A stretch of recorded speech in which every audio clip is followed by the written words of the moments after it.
the pasuk says, "Vayar Balak ben Tzipor." Balak, the son of Tzipor. Tzipor literally means a bird, but Balak, the son of Tzipor, saw Eis Kol Asher Asa Yisrael Lo Amori, all that the Jewish people did to the Amorites. And as we know, Sichon was the king of Amori, and they basically the Jewish people had wiped out the Amorites and their king and Sichon.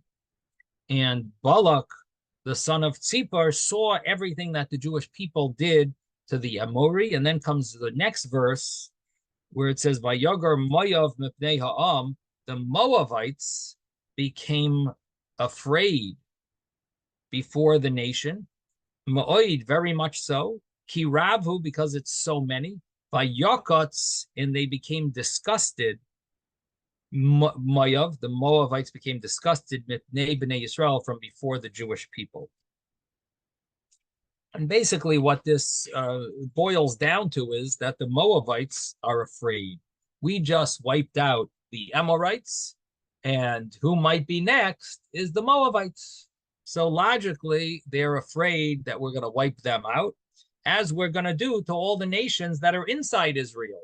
Right now, we're on the outskirts of Israel, but at the outskirts of Israel, we wiped out a nation. So, obviously, our main goal is the inside Israel. But while we're at it, it seems like we're wiping out people that are in our way. So if we wiped out Sichon, the king of Amori, and his nation, so we might be heading for Moab. So Moab is afraid. So Balak sees what we did, and Moab is afraid, and they're disgusted with the Jewish people. And then in the next verse, it mentions that the Moabites said to the Midianites that what are we going to do? They're going to lick up our entire surroundings as an ox licks up the greenery of the field. They're going to wipe us out. And the verse ends in Balak, the son of Tzipor, was the king of Moab at that time. So I should just mention, it's important to mention, so who was this Balak? We know he's the king, but where did he come from? So Balak was one of the 5 dukes of Midian. The Midianites were a nation that was a vassal state to the Amorites. And when they wiped out the Amorites, so there were 5 dukes of Midian, and they were now became they became independent. Until now, they were vassal states for Midian, and when they were vassal states for Amori, and now when Amori was wiped out, they now became independent, countries of their own, and basically called Midian. Now, Balak was one of those dukes. He was one of the dukes of Midian, and his name was actually Thurs. And we'll see it mentioned later. Thurs was one of the names, and it's mentioned later when it talks about the dukes of Midian. It mentions Thurs. So it mentions the other names as well. So they had a rock back then also. His name was the Rock. Oh, Thurs. Well, supposedly he was the most important of the other dukes. So it could be that's why he was called the Thurs. But in any event, the king of Moab is really a Midianite. I know it gets confusing, but we're talking about Midian here, and the verse begins, the parsha begins, Balak saw what the Jews did, and Moab is all afraid. And then it says that Balak is the king of Moab, but I'm actually adding to your knowledge that something that you'll need to know for this Ohr Hachaim is that Balak actually started out as the Duke of Midian, and as we'll soon see in the Ohr Hachaim, he ends up becoming the king of Moab. Okay, so now let's get to the Ohr Hachaim. So the Ohr Hachaim says the pasuk has some questions. Number one, it says Balak sees what the Jewish people did to the Amorites, and then it says that the Moabites became afraid. So Balak sees, and the Moabites are afraid. Now, Balak is the king of Moab, but what about the Midianites? Why are they not afraid? Why is it only the Moabites that are afraid? Why are the Midianites not afraid? And also, why does it mention that Balak saw what they did? In the Moabites, it doesn't say they saw, it just says that they are afraid. Balak sees what the Jews did, knows what they're capable of. He sees what they did, and the Moabites are afraid. It just seems surprising that here we talk about how Balak saw what they did, and when we talk about the Moabite nation, they got afraid. Was Balak not afraid? Did they not see what they did? Did the Moabites not see? Like, why do we say Balak saw what they did? What the Jewish people did, and the Moabites, they got afraid from what they did. It just seems surprising that we're giving the different terminology for different people.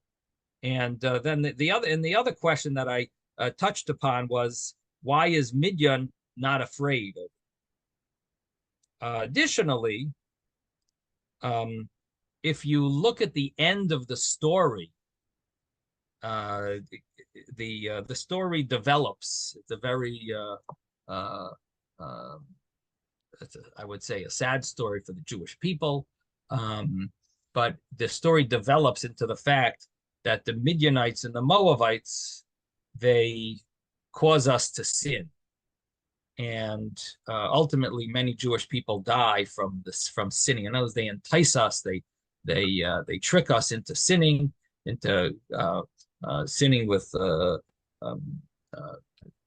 number of different sins, and one of the main ones is having relations with non-Jewish women, and additionally idol worship, additionally non-kosher food. But we ultimately sinned with the Midianites and the Moabites, and what happens in the end is that the Midianites are punished. So the Ohr Hachaim says, if the Moabites are afraid, what about the Midianites? In the end, they actually are the ones who get destroyed. Nekoim es nikmas b'nei Yisrael meis hamidyanim, it says. Go take revenge against the Midianites, not the Moabites. And the Midianites end up getting the punishment in the end. Now, the Ohr Hachaim has an interesting line here. He says that their mazel knows what's going to happen to them at the end. So that mazel should have had some type of a impact on them earlier, that they should be at least a little afraid. In other words, it's subconscious. They don't know what's going to happen, but their mazel knows. The mazel is their level of the soul that's not a feeling of impending doom. Yeah, or some intuition, but it's not so conscious. It's more like a subconscious feeling that has some slight effect on the conscious. It has some effect that it should actually cause them. It should cause them to be afraid. And here, the pasuk only tells us that the Moabites are afraid and not the Midianites. Now, what kind of reaction is getting disgusted? So the Ohr Hachaim is going to talk about that. Yeah, the Ohr Hachaim is going to talk about what is the vayakotz, the disgust. Where did that come from? They're disgusted from the Bnei Yisrael. So the Ohr Hachaim says, first he says a simple pshat, and then he goes a little deeper. And his simple pshat, he says that Balak was one of these dukes of Midian, and the Moabites joined the Moabites, they were so nervous of the Jewish people that they decided to hire Balak to be their king. So Balak was a Midianite, and because of the fear that the Moabites had about the Jewish people, so they appointed Balak as their king. And that's what it says. Balak ben Tzipor melech l'mayav ba'es hahi. Balak, the son of Tzipor, became the king at that time, which means only now, which is a little different than you normally learn. Normally you think, well, he became the king, and then they had this problem of the Jewish people that sort of like came right after. The way the Ohr Hachaim is understanding it is they didn't have Balak as their king until the problem started. When the problem of being nervous from the Jewish people started, that's when they actually chose Balak to be their king. They said, we got to appoint him. And that's what it means. Vayar Balak ben Tzipor, that Balak saw everything that the Jewish people did. And what that's referring to is Balak was a Midianite at the time because he was one of the dukes, the 5 dukes of Midian. His name was Thurs. That's his other name. And Balak was afraid, just like the Moabites are afraid. So Balak being a Midianite, that's where he's from. So he saw everything that the Jewish people did to Amori, and he was obviously very much afraid. And the pasuk is telling us that the Midianite is really a hint to the fact that the Midianites were also afraid. And that's what's being hinted to in the first verse. So we asked the question, shouldn't the Midianites be the ones to be afraid also? And especially because they're the ones in the end who get punished, and the Moabites almost get let off easy. And so the answer is that they are afraid, and that's what the first pasuk is telling us, that Balak, who's really a Midianite, is afraid. He saw what happened to what happened to the Amorites through the Jewish people, what the Jewish people did to the Amorites, and at that time, what happened was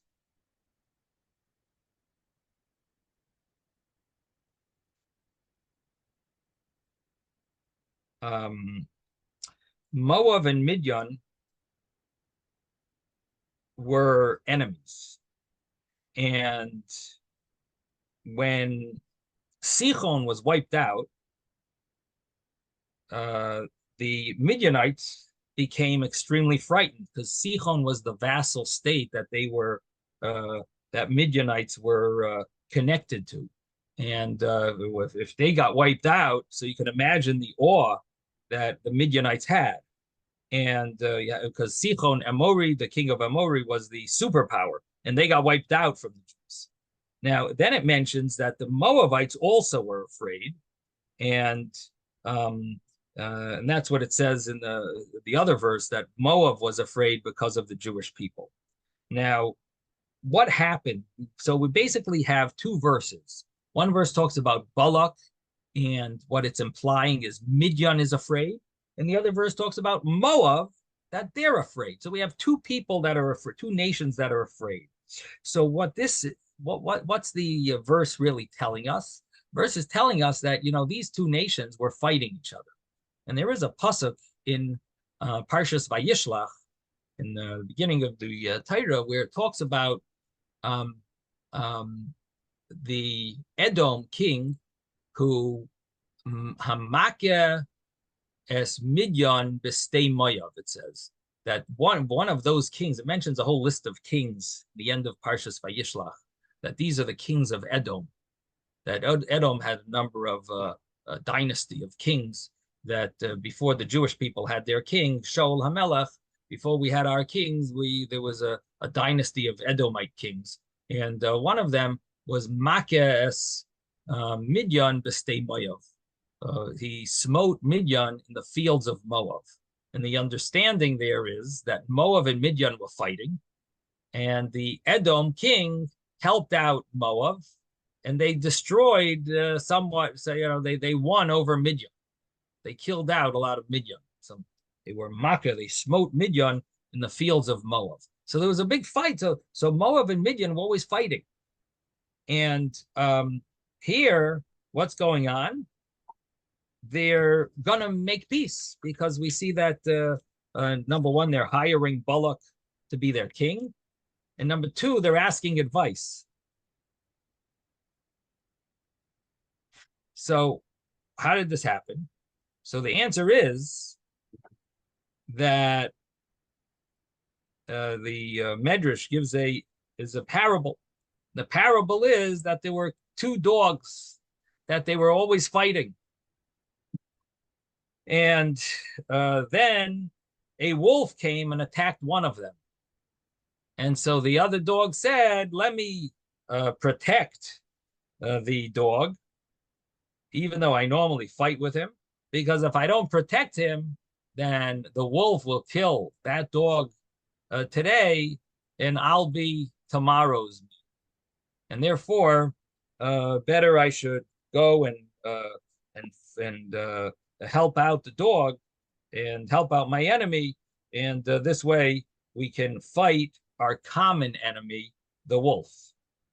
And the wolf was stronger than both of them, than each of them, but together they would try to fight the wolf.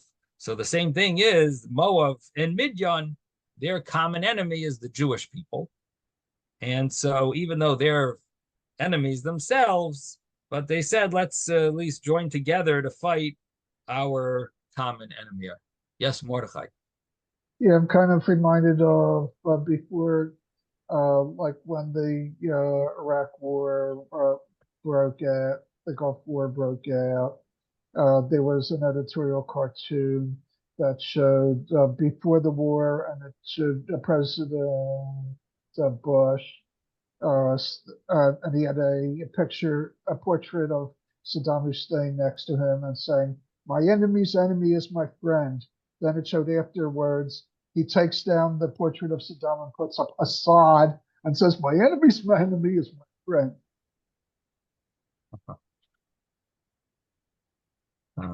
Thank you. Yes. So anyway, so here we have the story of Moab and Midyan making peace, and the bottom line is that the Ohr Hachaim is basically answering his questions by saying that the reason why it says Balak saw what the Jewish people did to the Amorites was really another way of saying that the Midianites are afraid. It's Balak saw what they did, and Balak was a Midianite. He was one of the dukes of Midian, and so the Midianites are afraid, just like the Moabites. And it doesn't mean to emphasize. We're not really emphasizing that Balak saw something and Moab was afraid. But on a simple level, in other words, the Ohr Hachaim is going to go deeper now, but at least on his simple pshat, he's just explaining that it must be Midian and Moab are both afraid. And all the pasuk is really, what the pasuk really is telling us is that they actually made peace because of their common enemy. So it's explaining how they ended up hiring Balak. Why did Moab hire Balak? Balak was the enemy. Why are they taking advice from each other? And ultimately, both of them are very afraid. And Midian, as Balak was a duke of Midian, and so basically they're joining together now. And the reason why Moab is why are they the ones who are deciding to take a Midianite duke? Maybe Midian should want to make peace. In other words, who's sort of like initiating this peace? Is it the Midianites or the Moabites? So it seems that the the Moavites are initiating the peace because they are the ones who are saying, you know what, let's hire a Midianite as our king, and we'll ultimately make peace in order to help us from this enemy. So they're which is a continuation of what we explained, that the only reason they hired Balak, who is a Midianite, why is Moab hiring a Midianite? Because they're afraid of the Jewish people, and they want to join. They want to join together with their enemy in order to fight the common enemy. Why does the Midianites, they don't have their own strong people to make king? So why are they reaching out to the Midianites? Right. That's an interesting question. And what it seems like is that's what the Ohr Hachaim is bothered. Well, he's bothered with, why are they the ones who are initiating, let's take a king from them to give, sort of like make the peace. And instead of them, they should be hiring one of us to make the peace. So to answer your question, why aren't they hiring their own? No, mine's Mine's the second question. Do yours first. Well, so what the answer that the Ohr Hachaim gives, which is the common understanding over here, is that Moab really needed Midian more than Midian needed Moab. Why? Because Moab needed to know how Moses was brought up, and Moses was lived many decades in Midian. And therefore, majority of his life was in Midian. According to the simple understanding, he had to flee from Egypt at the age of 18, and he stayed there for many years until he was 80. So basically, the Midianites knew Moses all along. They knew how they knew his whole life history, and so the Moabites wanted help from Midian. Therefore, they decided to hire a king from the Midianites, and that seemed to be their way of starting a relationship with their enemy. And so, what it sounds like, to answer Isaac's question, is that maybe they did have good people of their own, but they felt this would really bring about a peaceful relationship. That answers it. Of course, answers it. He knows the minds of the enemy. Right. He knows the minds of the enemy, and that's why they need to show.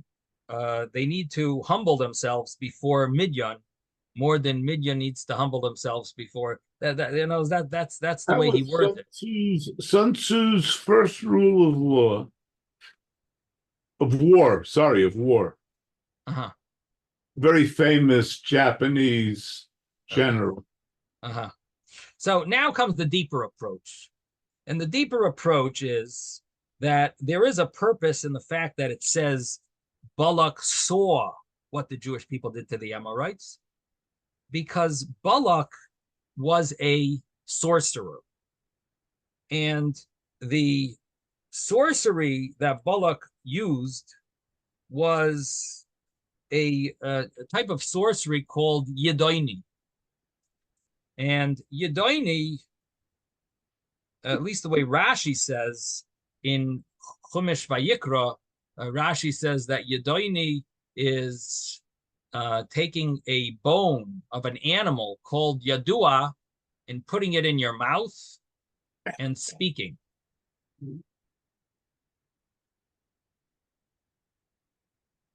Similar to Oiv. Oiv was speaking from your armpit. Yedoini is taking this bone from the animal and putting it in your mouth and speaking. Now, the Ohr Hachaim doesn't seem to learn exactly like that. He understands that the kishuf that Balak used was not a regular animal, but it was a bird. Now, in order to continue, the Ohr Hachaim asks a number of questions. He says, first of all,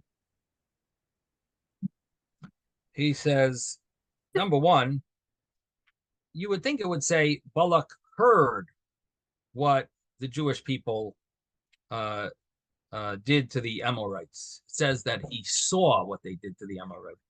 Now, the chances are probably he wasn't watching the war and seeing exactly. So it would seem like it should say he heard. And the next question, he says, is why is his father's name Tzipor, a bird? And why do we need to know that? Why would we need to know? Do we know anything about his father? If we knew some other story about his father, then it would tell us his father's name.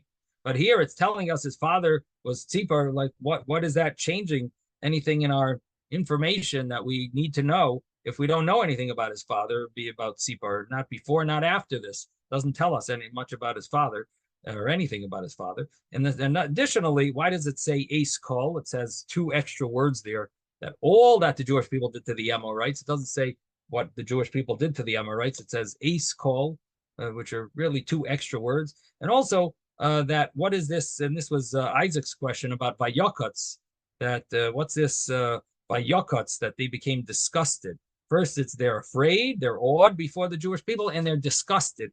What is this additional term that they are sickened or disgusted? And then why does it say, one point it says the nation, and the other place it says the Jewish people? It says, Vayogar Moav b'nei ha'am. Moav was afraid because of the nation, very much afraid, because it was many, and he was disgusted because of the Bnei Yisrael. So, just adding another few questions to our original two questions. And the Ohr Hachaim now is going to give his deeper interpretation, and that is that Balak was a great sorcerer. Again, Bilam, who Balak hires to curse the Jewish people, Bilam knows how to curse the Jewish people, but in sorcery, Balak was actually very great, and he could see things, and he was able to see. He would use this idol worship with the bird, which was called Yadua, which is from the word Yadoini, and it would basically, he was able through this to see the future, see the past, see the future. So he saw what the Jewish people did to the Amorites using the bird. So in other words, the reason why it says Balak ben Tzipor, Balak the son of the bird, it means that that the bird was his father, was his master, his mentor. The bird was his mentor. He was the son of the bird. The bird was the Tzipor, was the method that he used to see things, via sorcery, and so that's why it calls him Balak ben Tzipor, Balak the son of the bird, because the bird was his mentor, and from the bird he knew all that the Jewish people did to the Amorites, and he didn't need to find out from the newspapers or from the people who would share information, the reporters and so on.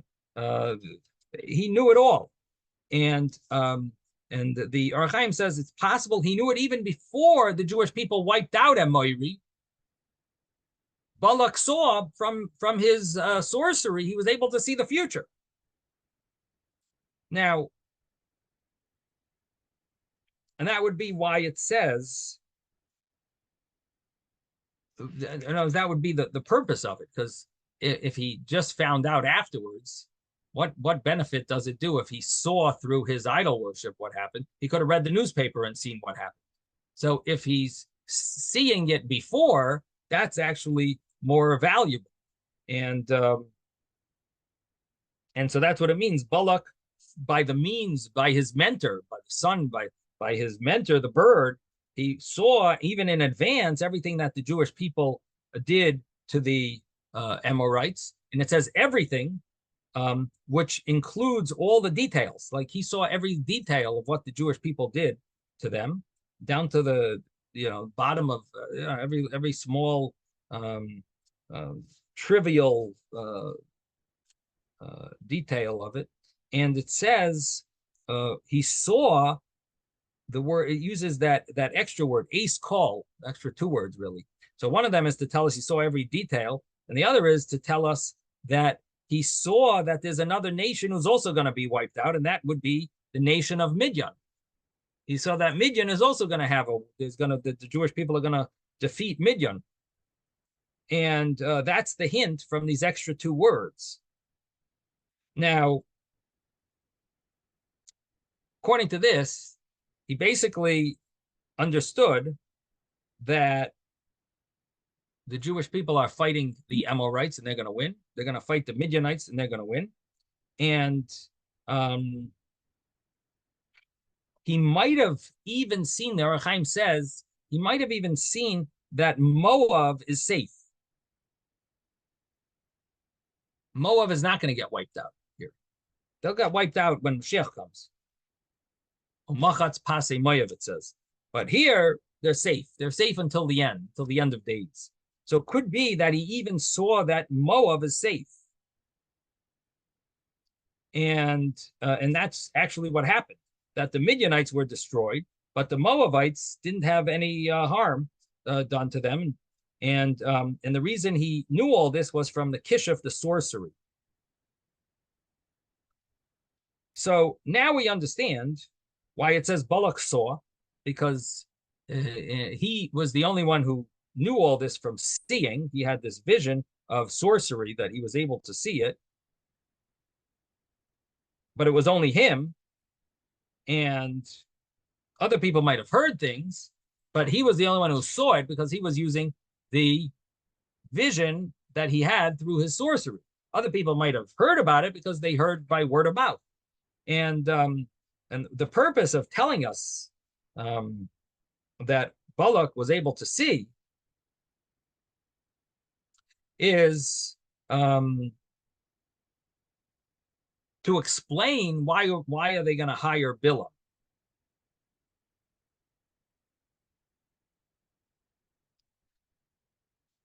And the outcome of that, which was that many Jewish people sinned because of Bilam's advice, plague broke out, and the outcome was the sins of the Jewish people, which led to many deaths, punishment. And so by Balak seeing what was going to happen, that's what really led to the continuation of this story of causing the Jewish people to sin.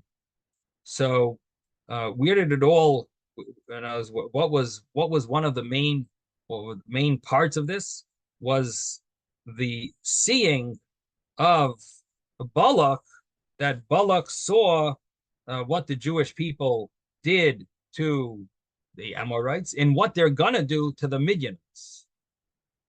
Now, it mentions that Moab was afraid. And Moab being afraid is not because Balak saw what was going to happen, because Balak knew that Moab, nothing's going to happen to them.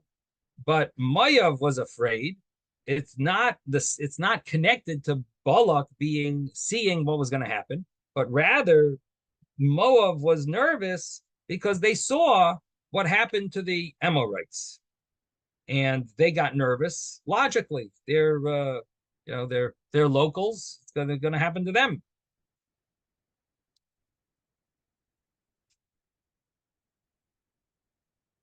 Now, the fact that Moab is nervous is also a reason of why they hired Bilam. Now, the Ohr Hachaim now wants to explain why does it say the nation at one point, and then it says Bnei Yisrael at another point. So he says, first of all, and it also answers why it says that Moab was afraid and Moab was sickened or disgusted. So it says because the initial issue was that the Jewish people are so numerous. Being so numerous and so strong, so therefore Moab is frightened. And that would explain when it says the nation. They're a strong nation, they're a big nation.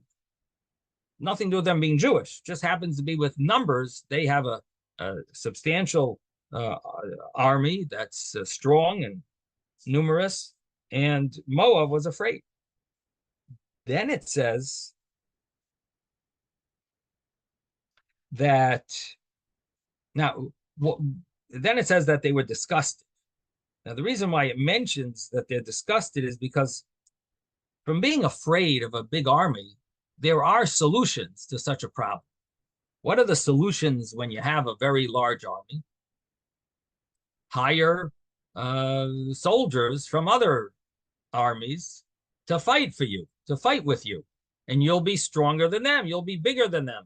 You'll right. So there is an avenue to take if you have a problem that the enemy is too big. There's remedies for such a problem. However, then it says they were disgusted from the Bnei Yisrael. That has to do with a whole new problem. It's not because the Jewish people are numerous, but they were disgusted because they're the Jewish people who are people that are dependent on miracles, are connected to miracles, and that's how they win their wars, not by natural means, but by miraculous ways.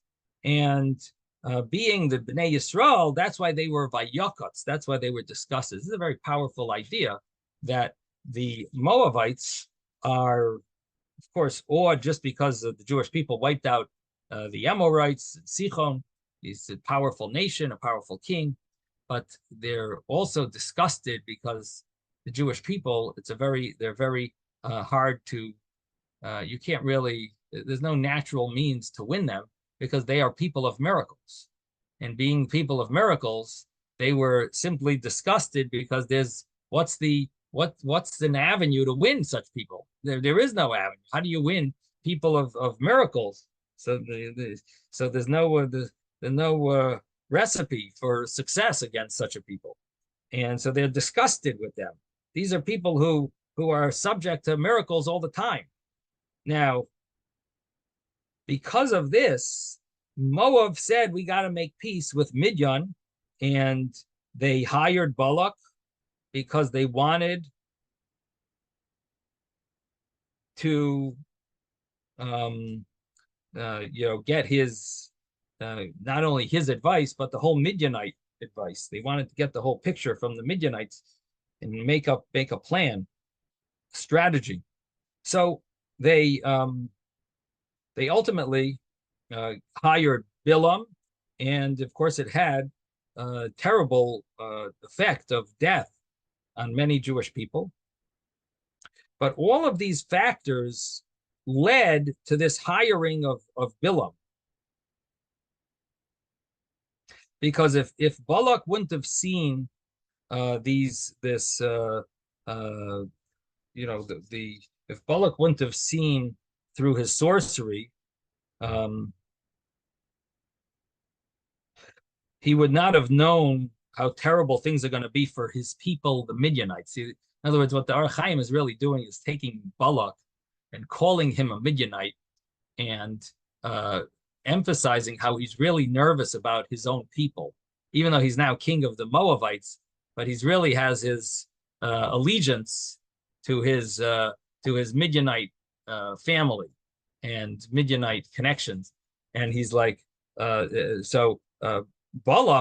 wants to hire Bilam because of his Midianite family. Now, and so he needed to only Balak was able to see what's going to happen. He was able to see that, and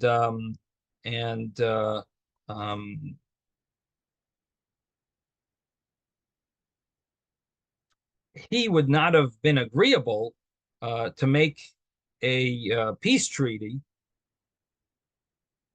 with the Moabites.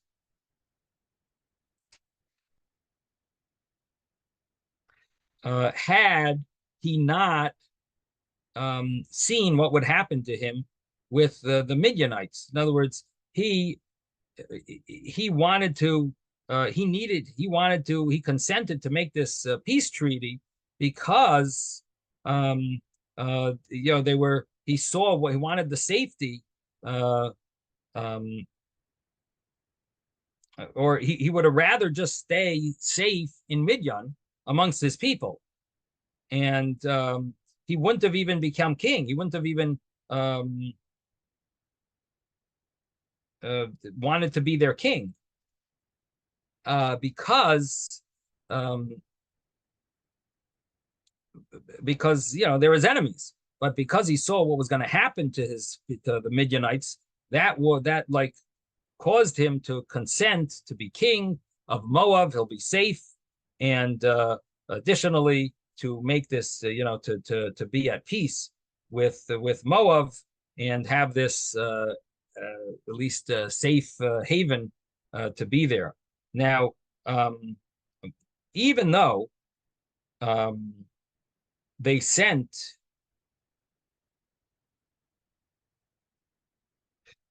if Balak would not have been the king of Moab, and he would have sent for Bilam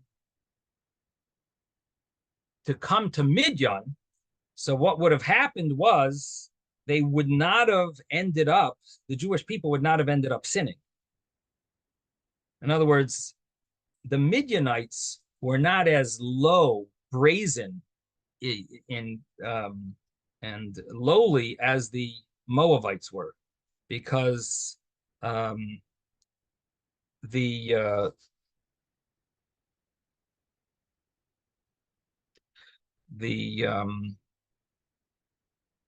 Moabites knew that when they saw the prophecies of Bilam, what happened? What ended up happening was they hired Bilam. Bilam then gave these prophecies. And what did the prophecies say? The prophecy said that Moab is going to have some story at the end of days, which means that whatever Moab does, they're safe because they have a future. Midian is another story, but Moab has time. Moab is not going to be destroyed. Why isn't Moab going to be destroyed? Because that was part of the prophecy that you'll see at the end of the parsha, where Bilam says his prophecy about Moab, that it's not going to happen until the end of days. Now, so basically, it says what this nation will do to your nation. That's the actual wording. That it's in the Acharis Hayamim, the end of days. So in other words, they didn't have to worry. So because of that, the Moabites were willing to have their daughters sin with the Jewish men, entice them to sin, because they felt that they were safe, and Jews are not going to punish them, take revenge. Midianites, on the other hand, they did not have any guarantees, because Bilam didn't mention anything positive about the Midianites, that they're going to be safe. So they were afraid. And we don't find that Midianites actually gave their daughters to sin, except Cosbi Basur, the daughter of Balak. She was the only Midianite that actually was sinning with the Jewish people. Because Balak is the person called Sur, and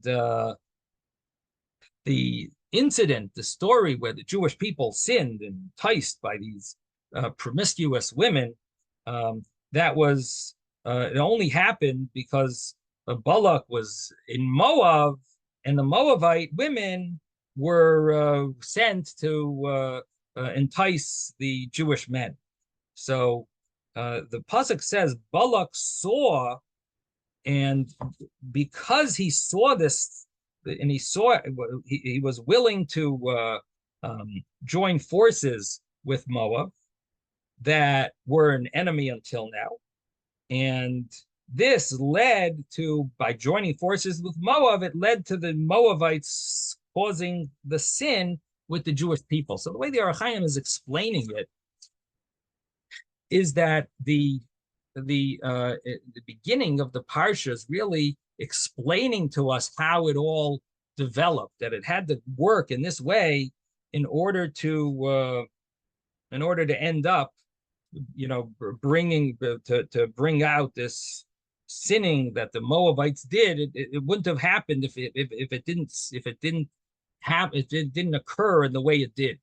And so the beginning of the parsha explains to us why things occurred, why how it developed like this. It all boiled down to Balak having sorcery and seeing things, and ultimately making peace because he wanted to go to Moab because the Midianites are going to be destroyed, and then ultimately the Moabites sinned, and ultimately they hired Bilam, and Bilam caused them to sin. The Midianites didn't sin, but the Moabites did, and ultimately this was what led to the whole story in the parsha. Now, why do we need to know that the Moabites were afraid and that they were disgusted with the Jewish people? So the point is that if they didn't make peace with Midian and hire a Midianite, meaning Balak, as their king,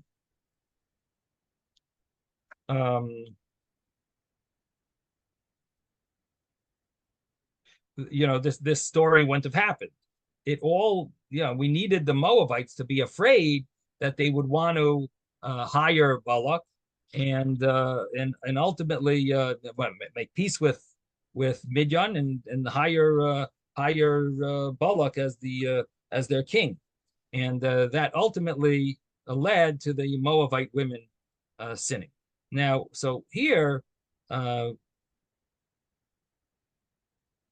the Midianites and the Moabites led to, it all led to this outcome. So it says, Vayar Balak, Balak saw, Vayagar, the Moabites became afraid, frightened, and Vayakatz, they became sickened, and this caused them to hire Bilam.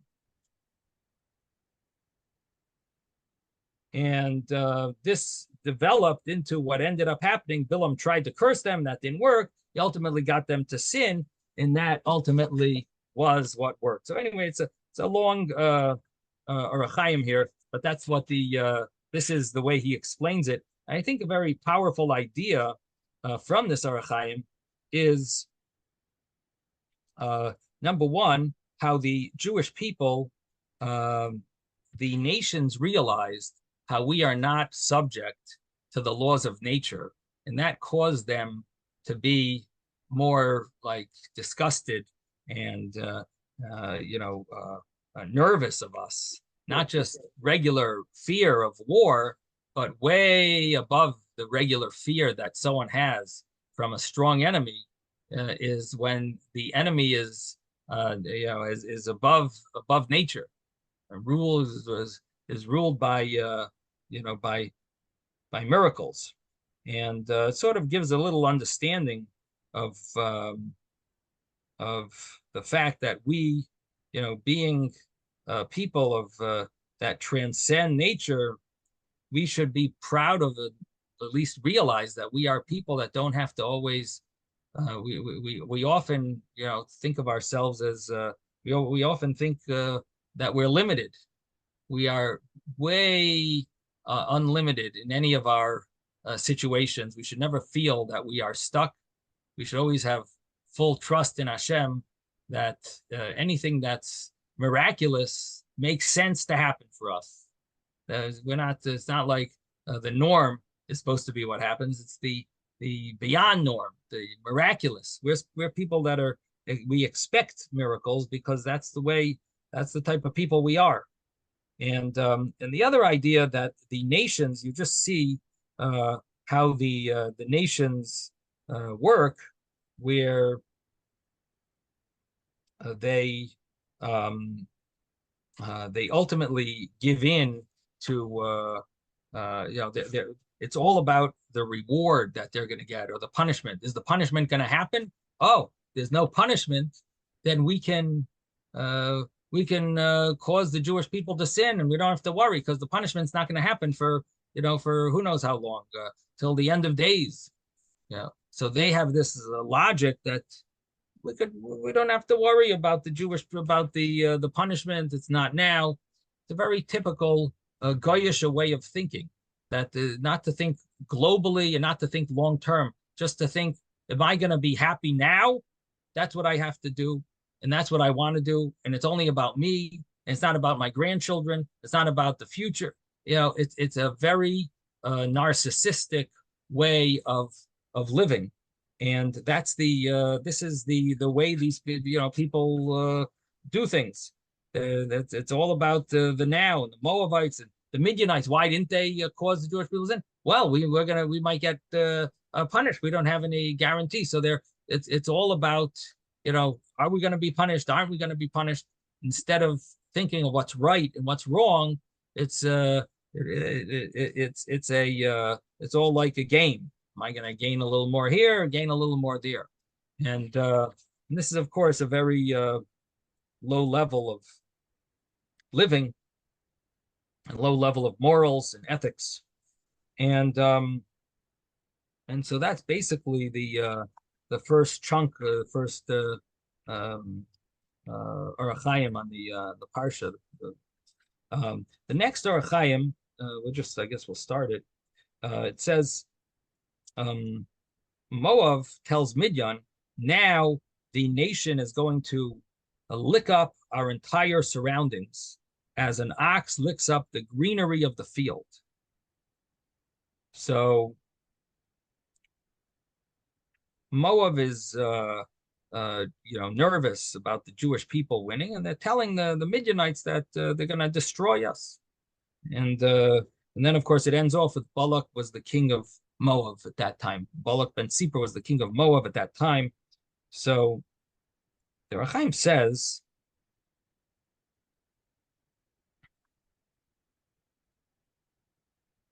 that it seems surprising here. Why does it say that they're going to lick the entire surroundings? Why don't they just say they're going to destroy us? What are they, why are they saying about the surroundings? It says, Ulai, maybe they didn't want to show that they were awed before the Jewish people. So they made it sound like, oh, well, we really care about the nations around us that aren't going to be able to maybe protect themselves. We have mercy on them and our surroundings. And they were also hinting, like including the Midianites, that trying to tell the Midianites, you people are also in danger. So they're including them, and the Moabites are speaking, and they're saying that Yelachachu hakohol es koil svivaisenu, that the nation is going to lick up all of our surroundings, and basically including the Midianites with the other nations, and we have to have mercy on them. We're not implying like we're weak, but we got to help out everyone, and you people might be included. And they said Balak ben Tzipor, the Torah tells us here that he was the king. This is not part of their statement, of course. That would that would seemingly be like a separate statement that the Torah just happens to tell us. Or it could be that they were saying that the Moabites wanted specifically to mention, and by the way, Balak is our king, and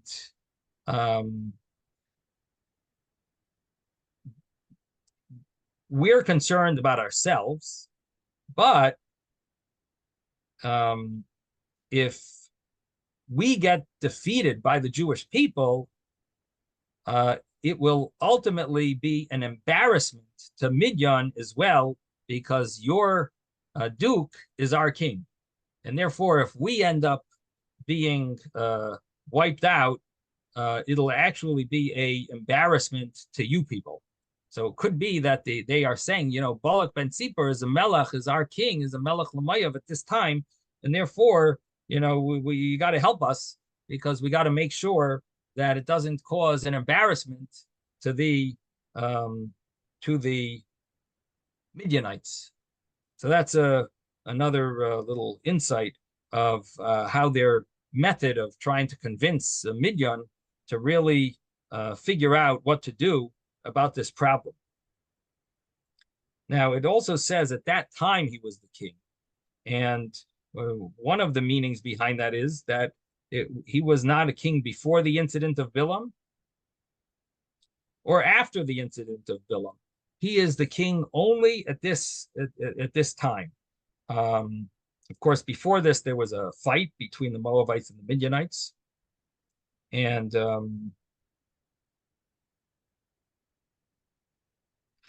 after this, Bilam came and said that the Jewish people are not going to destroy Moab until the end of days. So what did they do? They sent Balak away, and he was no longer their ruler.